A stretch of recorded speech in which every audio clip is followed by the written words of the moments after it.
Merci, Monsieur le Président, Monsieur le Ministre. Et j'enlève mon masque, pardon, puisqu'ici c'est autorisé. Monsieur le Ministre, mes chers collègues,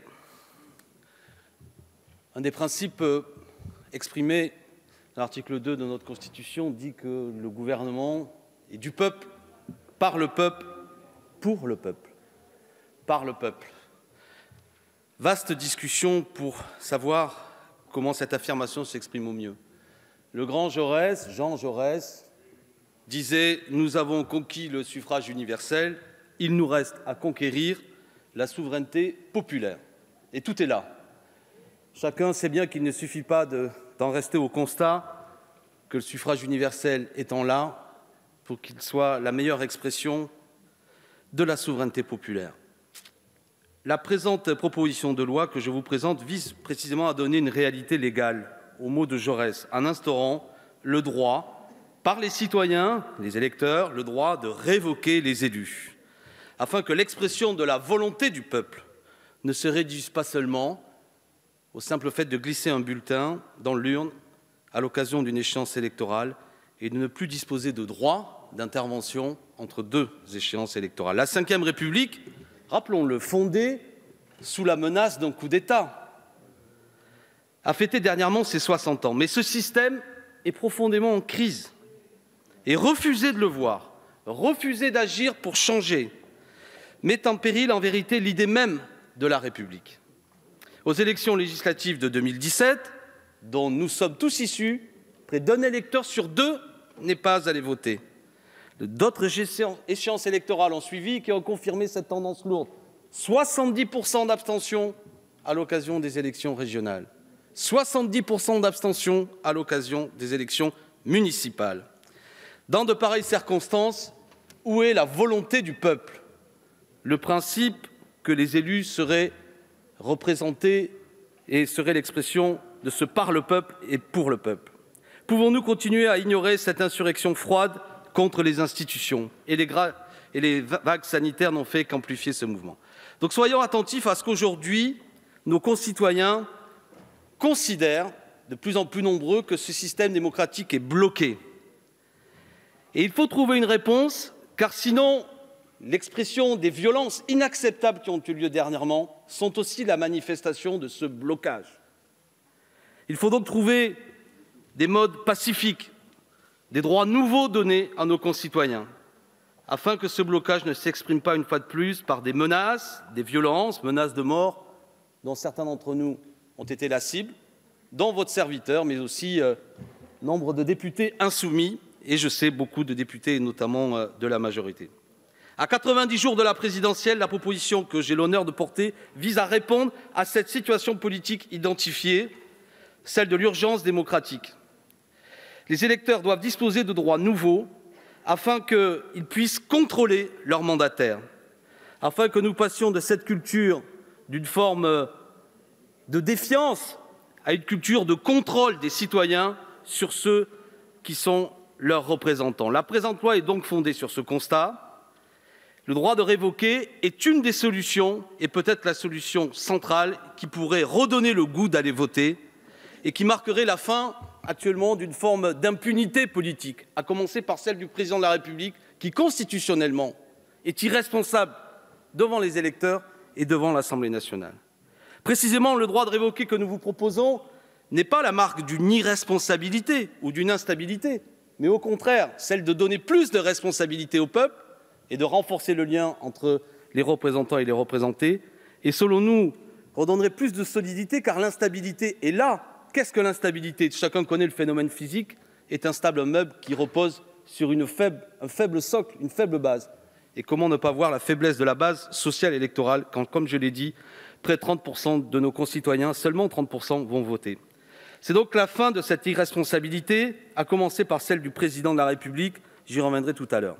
Cette proposition n'est pas une position marginale. Elle a déjà recueilli, à l'occasion de scrutins, près de 7 millions de voix, portées par le candidat Jean-Luc Mélenchon lors de la dernière élection. Elle est soutenue par 75% de nos concitoyens quand ils sont interrogés à l'occasion de différentes enquêtes d'opinion. Et en votant pour cette proposition, nous donnerions donc un nouveau droit démocratique qui favoriserait l'implication l'implication des électeurs et renforcer le lien avec les élus. Actuellement réduit au simple rôle de spectateur, il est finalement ramené à une forme de minorité civique, alors que nous voulons faire de lui un acteur permanent de la vie politique. Nous voulons faire de lui le souverain toujours, en toutes circonstances, et pas seulement, comme je l'ai dit, une fois tous les 5 ans. Il s'agit de créer un cercle vertueux où le souverain, le peuple, garderait le contrôle sur ceux qui les représentent. Cela s'appliquerait, j'y reviens, à l'ensemble des mandats, et notamment au mandat du président de la République, qui actuellement n'a de compte à rendre à personne et peut parfois bafouer, dévoyer ses propres engagements. Cela ne s'applique pas seulement au président actuel. Le mal vient de loin, j'en veux pour différentes manifestations, notamment la profonde blessure démocratique qui s'était exprimée le 29 mai 2005, quand la majorité du peuple s'était exprimée en disant non à un traité constitutionnel, mais que par la suite cela lui a été imposé. Donc la blessure est là. C'est ce droit de contrôle que nous voulons renforcer. Les collègues nous répondent qu'actuellement, il y aurait une forme d'instabilité, je l'ai dit, qui serait renforcée, je crois avoir répondu, qu'actuellement cela créerait un système chaotique, mais je répète que le chaos est là, quand les 2/3 des électeurs ne viennent pas voter. Ils craignent effectivement que cela donnerait la place à des lobbies, c'est ce que j'ai entendu en commission, minoritaires, qui pourraient peser sur les élus, mais comment ne pas constater que nous-mêmes, moi-même, vous-même, vous êtes seulement élus, parfois par seulement 20% des électeurs inscrits de vos circonscriptions. Nous ne sommes plus l'expression d'une part majoritaire du nombre d'électeurs inscrits. Et nous ne pouvons pas nous résoudre à cette situation. Notre Constitution souhaite qu'aucune section du peuple, comme elle dit, ne puisse exercer une tyrannie sur le reste, mais actuellement c'est une section minoritaire souvent qui a voté pour ceux qui exercent des responsabilités. Donc si nous voulons discuter d'abord et avant tout aujourd'hui du principe de la révocation, c'est que nous pensons que cela donnerait un souffle nouveau à nos institutions, mais bien sûr nous le pensons dans une réforme plus générale en réalité qui serait issue d'une assemblée constituante dans le cadre d'une 6e République. Même si cela s'inscrit dans un projet plus général, nous voulons aujourd'hui en débattre avec vous. La possibilité donc de prendre des décisions aujourd'hui, telles que nous le déciderions, d'un droit de révoquer, n'est pas une remise en cause ou une façon d'appliquer le mandat impératif. J'y reviendrai tout à l'heure dans les débats. Non, pas du tout. Le mandat impératif n'est pas au cœur de ma proposition. J'y suis personnellement défavorable. C'est une autre idée. On peut très bien, et je le souhaite, que les élus puissent délibérer et prendre des décisions éventuellement qui ne faisaient pas partie de leur programme. Mais à tout moment, ils doivent rendre des comptes à ceux qui sont, une fois de plus, non mandataires, c'est-à-dire le peuple. Notre proposition, finalement, c'est quoi? C'est la possibilité de créer une forme de droit qui permettrait qu'à partir du tiers du début du mandat, on puisse actionner un référendum révocatoire à partir du moment où un seuil représentatif des électeurs le souhaite. Ce seuil représentatif serait fixé dans le cadre d'une loi organique qui suivrait. On peut discuter, peut-être que ce sera le cas à l'occasion du débat qui suivra, à combien doit s'élever ce seuil, 5%, 10%, 15%. Là est une discussion d'ordre technique. Mais c'est le principe de cette possibilité de révoquer dont nous voulons débattre avec vous. Cela pourrait s'actionner à partir du premier tiers du début du mandat et nous ne sommes pas favorables à ce qu'il puisse être actionné dans la dernière année du mandat afin de ne pas créer un système d'élection permanente. Mais qu'il y ait, je le répète, cette possibilité démocratique que le peuple puisse intervenir et puisse éventuellement reprendre ce qu'il a donné. Cette proposition s'inscrit en vérité dans notre histoire nationale. N'allez pas chercher des exemples internationaux qui nous auraient inspirés. Pour ceux qui connaissent l'histoire de France, le président Mélenchon en a parlé tout à l'heure en évoquant la Révolution française, mais le droit au rappel des élus était notamment existait dans les différentes assemblées délibératives, les assemblées communales durant le Moyen-Âge, étaient au cœur notamment de certaines propositions dans les districts de la Révolution française, a été longuement discutée à l'occasion de la Révolution française par nos prédécesseurs. C'était aussi une proposition qui a circulé durant tout le XIXe siècle, qui s'est exprimée à l'occasion de la Commune de Paris, qui a été discutée notamment par beaucoup de nos concitoyens. Je pense au grand Louis Blanc, Auguste Blanqui, qui donne le nom à des boulevards français, mais qui étaient des partisans farouches et des grands républicains du droit de révoquer les élus. C'est aussi un droit qui existe dans beaucoup d'autres pays, 3 pays andins, dans 60% des États des États-Unis, dans beaucoup de pays qui nous sont voisins et assez comparables. Encore dernièrement au Royaume-Uni, nos collègues, suite à différentes crises, ont mis en place une forme de possibilité de révoquer les élus. Donc c'est non en rien quelque chose qui est inapplicable, cela existe déjà, ce n'est en rien quelque chose qui est exotique, étranger à notre histoire nationale, c'est tout l'inverse. Je crois qu'il est temps de discuter de cela, il est temps de dire chacun d'entre nous que, comme députés, nous accepterions le principe de la révocabilité.